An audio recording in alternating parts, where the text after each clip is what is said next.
men are making choices for us about birth control, abortion, healthcare, everything, and we can't even have a say on it because they won't even hear us. Yes, boys, you hear that? Us men making choices for women on such difficult matters such as birth control and even their healthcare. Wait a second, what? How are we making choices on your healthcare? No, Susan, don't go and get that heart surgery that can save your life. Okay, if you say so, Devon. I don't think I've ever heard that argument, but I'm interested to see where this leads. What's up, boys? Quickly before we get into today's video, I've been live streaming recently, and you know what? It's been pretty fun, boys, and I'd really appreciate it if any of you here have a Twitch account, would come over and follow me over on Twitch if you would like to. I would really appreciate it. Anyway, boys, I'm intrigued. Let's see where this conversation is going. We brought feminists and non-feminists together to speak dialogue about their differences and similarities. Yes, because as we all know, feminists are very understanding, and we're going to have a very good debate here. The feminist movement has changed from its original definition.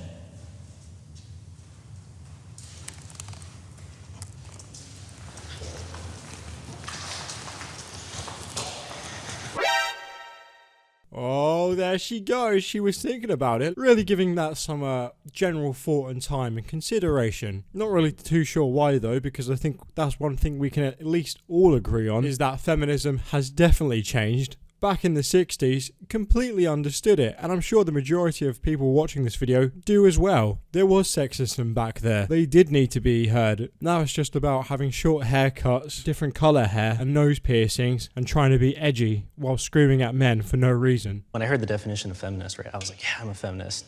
Like, yeah, you know, I believe in equality of the sexes. Of course I do.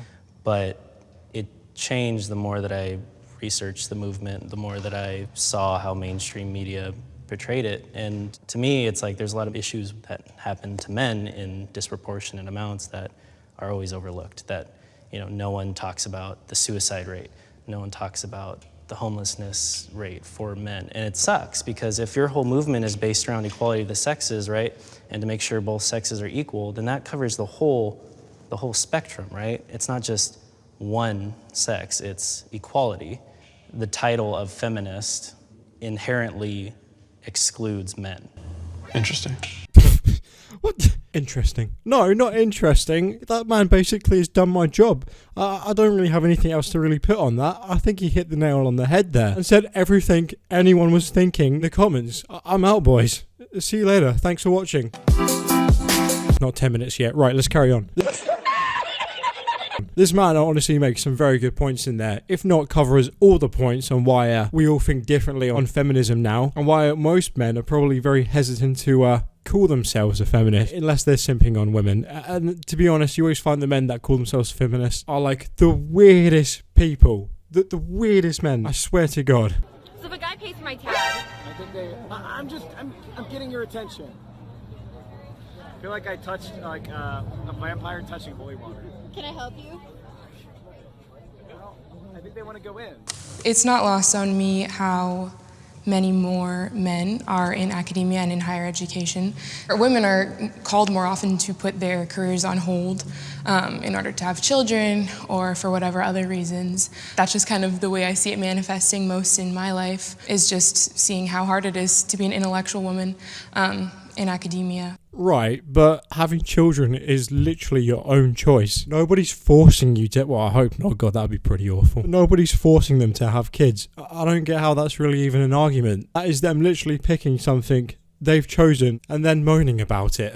My mother is a teacher. She has her master. She has years and years of experience.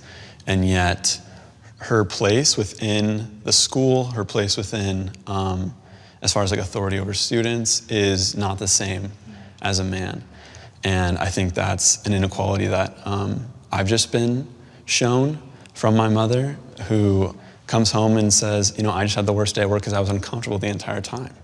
Or I had a strange experience with a male student who just like would not listen to a word I said. Yeah, about that, I'm pretty sure that's most kids. Feminists are literally getting angry at 7-year-olds now. Oh my God, this one 7-year-old was mansplaining to me and then he didn't listen to what I said. That's so sexist. Yeah, I'm pretty sure if that student was also being taught by a male teacher, you'd have the exact... Bro, kids don't listen anyway. How can you even define that as sexist? It wasn't connecting, and it wasn't until I brought in the vice principal who was male or another teacher who was male that things could be kind of squashed and covered. Well, yes, you brought in the head teacher who could quite literally suspend the kid. Of course he's going to listen to the head teacher, regardless if the head teacher was a boy or a girl. That'd be like telling somebody off in the streets and being like, they didn't listen to me because I'm a woman, but as soon as I got this male police officer, suddenly they decided to listen to him. Sexist. Just growing up, I would say that overall our school systems are more geared towards women. There's more female teachers, and that's how our children are raised. You know, the things that you were alluding to, your mom has to deal with those difficulties that a man would not have to deal with. Men have to deal with a lot of difficulties that most women wouldn't have to deal with. We do benefit from certain privileges, but so do women. I think you considered it a privilege that there are more women in the teaching profession, but you should also consider that other options weren't necessarily or historically available to women because they were considered to be more nurturing. A lot of women were pushed into that field. But that's back then. What we're talking about now, things have completely changed. Go back to that first question, is feminism the same thing that it was previously?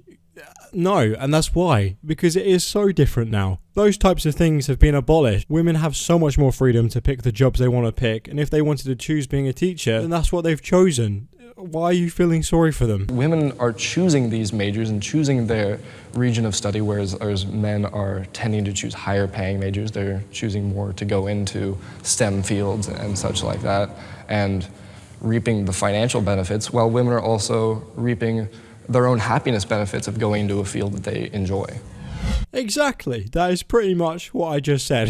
He could have basically done my job for me. My guy. So what's the current one message? The definition of feminism across the board is the social, political, and economic equality of the sexes. Yes. Why are we only talking about the female inequalities? Why aren't we talking about the male inequalities? We do not have the same experience.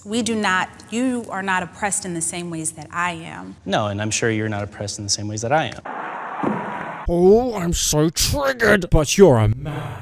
What the hell? You can't be suppressed. Goes against everything that I stand for. Although I do like how she basically described what it's supposed to be like, saying it's supposed to be for equal rights for men and women, and then straight after that proceeds to tell us just her problems and women's problems like they're the only things that exist. And then my boy comes in with the absolute banger of a mic drop. If we are talking about the last election, I believe that the most qualified candidate did not win.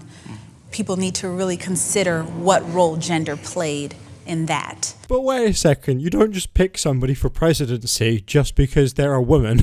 You guys, there were some people that voted for the other guy, that voted for Trump, and disagreed on my opinion.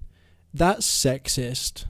No, that's literally people having their own opinion and voting for somebody that happened to be different to you. How is that in any way sexist? If anything, the thing with Hillary Clinton that made her so popular was probably the fact that she was a woman. In fact, I strongly believe if she was a man, I don't think she would have got nowhere nearly as far as she did. To divide into two teams gender-wise is not Spartan. It's not often what we do, but it is sometimes. And how do we avoid that? And how do we avoid that separation? How do we make it a collective effort, even though I'm a conservative white man and, you know, there are different views than me, and I don't want to force you to agree with me.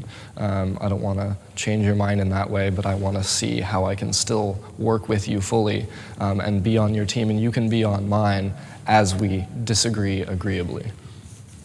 But why is everybody so determined to try and change other people's minds and opinions? Surely it's healthy and beneficial for everybody to have a different opinion and to have their own. And I really think that most feminists really need to respect that. In fact, everybody does. But hey boys, that's just my opinion. Anyway boys and girls, I hope you did enjoy today's video. Consider giving it a like. Also, make sure to hit the subscribe button and turn on bell notifications so you actually get sent my videos. And like I said at the beginning, if you want to come over, I'm going to be live streaming on Twitch every other day from now on. So it'd be good to see a few of you over there. Well boys and girls, I'll see you all in the next video.